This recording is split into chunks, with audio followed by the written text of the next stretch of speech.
that Christianity is false, that philosophy is antagonistic to it. Why? Because the philosophy that won the debate between the Christians and the non-Christians won the debate, unfortunately. The non-Christian philosophy actually won. And so the Christians began to see non-Christian philosophy is just philosophy. I think that's what a lot of people think, is that philosophy just is non-Christian in its essence. And that's not it at all, any more than just because Christianity is a religion doesn't make it false. Christianity is the true religion. Just because there are false religions doesn't mean that there's no such thing as a true religion. Christianity is the true religion. Even the Bible talks about the true religion in James, right? Yeah. Just as there is true religion, there can be true philosophy. And so as Christians, this is the thing that's very exciting, we have societies of Christian philosophers. There are organizations out there full of Christians who are philosophers. And I'm part of several of those. I mean, the reason why I am a Christian, the reason why I'm a philosopher, the reason why I'm interested in philosophy, the reason why I'm interested in the questions that philosophers ask is because I love Jesus Christ. Because I'm committed to Him, I'm committed to His Word, and just out of that love, there are certain philosophical questions that arise out of that, and I think Jesus Christ is the most profound philosopher ever to live. So contrary to what many people think, He's the finest philosopher ever. Wow. Now, I want to give you an example yes, of how please, He is? because most people probably sit back saying, Jesus a philosopher? Yeah, because if you, and remember, let's go way back at the beginning of the show. Philosophy is a love of wisdom. Right. Philosophy is a love of truth. If you love truth and you love wisdom and you love knowledge and you want to know what's going on, then you're a philosopher. Just by definition. Doesn't matter whether you're Christian, if you're a Buddhist, or if you are a Hindu or an atheist. To that extent, we're all philosophers. We're looking for something. Many of the ancient philosophers had lots of great books on what it means to be happy.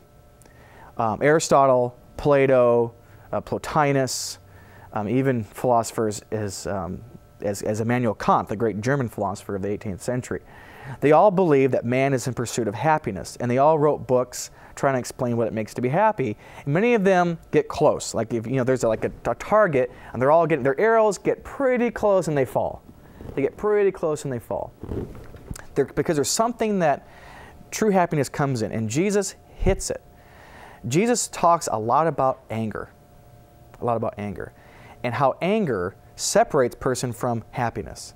That anger keeps people from having the kinds of life that Jesus Christ wants for us. I don't know if many of us have families, and lots of people are just angry.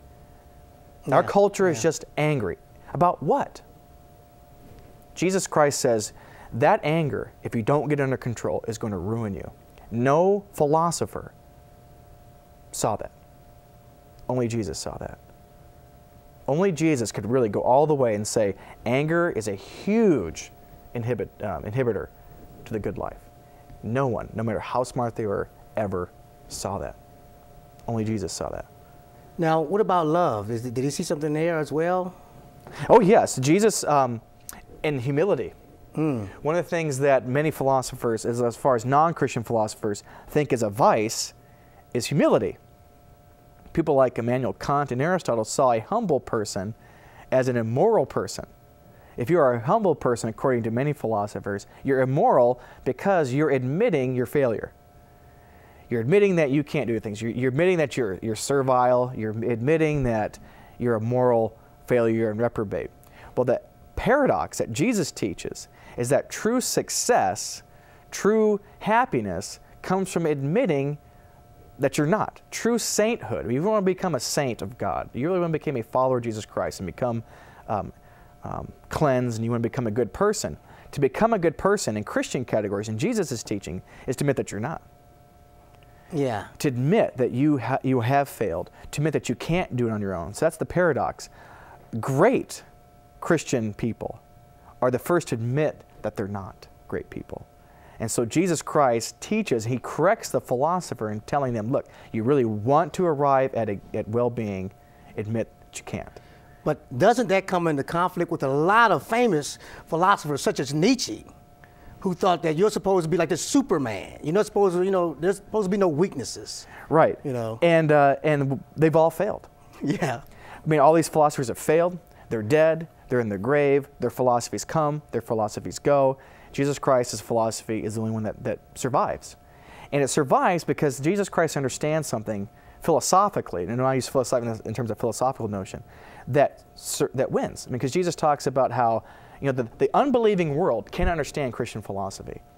Like Nietzsche and these other existential atheists believe that good life comes through like power, prestige, you know, not being sentimental, these sorts of things. Jesus says that you know how you're gonna win the world? You know how you're gonna defeat your enemies? You defeat your enemies by loving them. You defeat your enemies by loving the world. Because what Jesus sees as a strength, the world sees as a weakness. And because Jesus is right about where true strength is, he will always win. And so that's what you don't have to worry. I mean, as a Christian, you don't have to worry, it seems like, although evil is advancing and evil is winning. Evil can only win, and non-Christian ideas can only win for a season. You know, if the Lord tarries and we're here 2,000 years from now, they're still going to be talking about Jesus. They're still going to be talking about his ideas. All the philosophers alive today will be gone, and no one's going to read them. You make a good point. You made me think of something when we were talking about Nietzsche. And what I thought was interesting about Nietzsche is that when he died, he actually had a Christ complex. He actually thought he was... Well, that's because he was insane. Yeah. Yeah, he went insane. But his writings were used by people such as Hitler to justify some of their atrocities. This is contentious here that you're making. That's okay. That's what philosophy is about. But I guess my point that I'm trying to make is that your philosophy or what you think has serious consequences, because you can follow out the consequences or the natural train or follow to the logical conclusion the philosophy of Jesus, and you were in somewhere completely different than if you followed out the philosophical thoughts of a Nietzsche, such as a Nietzsche. Right. The Bible talks about this. In 1 Corinthians 15, Paul is philosophizing, and here's what his philosophy is. He's doing the very thing you're saying. Ideas have consequences. Yeah. There were those who were denying the reality of the resurrection, or that it had already happened, excuse me. The resurrection of the dead can't happen. And Paul gives what's in philosophy called a dilemma. That you have two options, and according to which option is true, certain things follow. First option is, let's assume, okay, I'm paraphrasing Paul here, let's assume there is no resurrection of the dead. Let's assume for the sake of argument there's no resurrection of the dead, that Jesus Christ is in the grave and no one's going to be risen. The grave is the end. Okay? Then what does Paul say? Your faith is in vain. You preach a risen Christ and you're preaching something that's false, your faith is in vain. We are miserable and to be most pitied.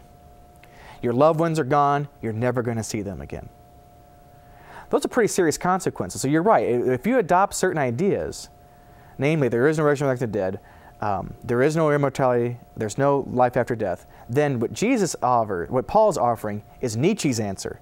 If there is no resurrection of the dead, then eat and drink and be merry, for tomorrow we die. That's Nietzsche, right? That's right. And so if you don't think that and this is what Paul's saying, if there's no resurrection of the dead, if that's true, you ought to live a certain way, because you can't take it with you. You should try to get it now. But Jesus Christ, here's the other option. Christ has risen. What follows? Your faith isn't in vain. You will see your loved ones again. There is life after the grave. Don't eat and drink and marry, because for tomorrow you don't die. What do? So then you're sacrificing of yourself, the fact that I may not have everything in this life that I've always wanted. I can have it in heaven. So how should Christians feel about philosophy then? Given all that you said, that you've basically torn down a lot of I hope so. strongholds that people have against philosophy. I hope so. I hope that's true. Well, the one thing that Christians want to be, if you're interested in philosophy, here's your starting point. Lordship over scholarship. If you are a Christian interested in philosophy, your first commitment is to Jesus Christ and His Word. You have to start there, and your inspiration for philosophy, I argue, has to come from there. Okay. Jesus Christ and His Word inspires me in my philosophical endeavor. Jesus over the professor. Jesus over the academic. The Bible over Aristotle's metaphysics. The Bible over Plato's Republic. The Bible over Kant's Critique of Pure Reason. As a Christian, we are committed to Jesus Christ, and we're committed to Him first. So if Jesus Christ says something is true, I don't care what Nietzsche says as a Christian. I don't care what Aristotle says as a Christian. Okay. But on the other hand, all truth is God's truth. All truth is God's truth. And God, through his providence, has allowed great philosophical minds to come up with great truth. And we see this historically to help Christians. And this is the great thing about Christians. And I think my friend John Ernest said the same thing. The great about Christians is that all these philosophers come up with all these truths. The Christian's the one that can take it all in, use it, and avoid all the error. And so that's one of the great things about a Christian. Look to philosophy, look to true philosophy, and insofar as that philosophy is true, it's from God and it can be used. Starting with your heart and your mind, committed to the Lord, and then looking at non-Christian philosophies. You incorporate them to understand your own faith. Okay, great. Actually, that's going to bring us to the end of the show. Wow. Professor Reed, how can people get in contact with you? Our website, www.ses.edu. If you go into the faculty page or the contact page, my email is there. We teach philosophy courses at the seminary for 3 purposes. One is to advance the gospel. You have to understand advancing the gospel. You've got to understand the world in which you live, and the philosophies for that. Second thing is for the own sharpening your minds. The biggest praise that we get at the seminary in the philosophy courses, I never thought I could think this deeply about things. And thank you so much, for enlarging our minds. Third thing is to change the world. And so if you're interested in studying philosophy, how philosophy interacts with Christianity, you look at our website. You can contact me, jrred@ses.edu, and be willing to dialogue with you. Okay. Professor Jason Reed talking with me about philosophy and Christianity. And that will end this episode of Giving an Answer. Be sure to join me again next time. And until then, goodbye and God bless.